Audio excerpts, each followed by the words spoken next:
भजन संहिता 14। मूर्ख ने अपने मन में कहा है, कोई परमेश्वर है ही नहीं। वे बिगड़ गए, उन्होंने घिनौने काम किए हैं, कोई सुकर्मी नहीं। परमेश्वर ने स्वर्ग में से मनुष्यों पर दृष्टि की है कि देखें कि कोई बुद्धिमान, कोई परमेश्वर का खोजी है या नहीं। वे सबके सब भटक गए, वे सब भ्रष्ट हो गए, कोई सुकर्मी नहीं, एक भी नहीं। क्या किसी अनर्थकारी को कुछ भी ज्ञान नहीं रहता? जो मेरे लोगों को ऐसे खा जाते हैं जैसे रोटी, और परमेश्वर का नाम नहीं लेते। वहाँ उन पर भय छा गया, क्योंकि परमेश्वर धर्मी लोगों के बीच में निरंतर रहता है। तुम तो दिन की युक्त की हंसी उड़ाते हो, परंतु यहोवा उसका शरण स्थान है। भला होता कि इस्राएल का उद्धार सिय्योन से प्रकट होता। जब यहोवा अपनी प्रजा को दासत्व से लौटा ले आएगा, तब याकूब मगन और इस्राएल आनंदित होगा।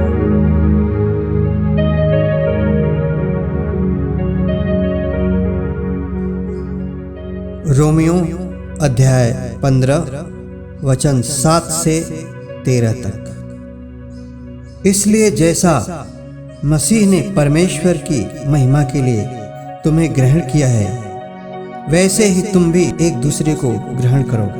इसलिए मैं कहता हूँ कि जो प्रतिज्ञाएं बाप दादों को दी गई थीं, उन्हें दृढ़ करने के लिए मसीह परमेश्वर की सच्चाई का प्रमाण देने के लिए खतना किए हुए लोगों का सेवक बना, और अन्य जातियां भी दया के कारण परमेश्वर की स्तुति करें। जैसा लिखा है, इसलिए मैं जाति जाति में तेरा धन्यवाद करूंगा और तेरे नाम के भजन गाऊंगा। फिर कहा है, हे जाति जाति के सब लोगों, उसकी प्रजा के साथ आनंद करो। और फिर, हे जाति जाति के सब लोगों, प्रभु की स्तुति करो।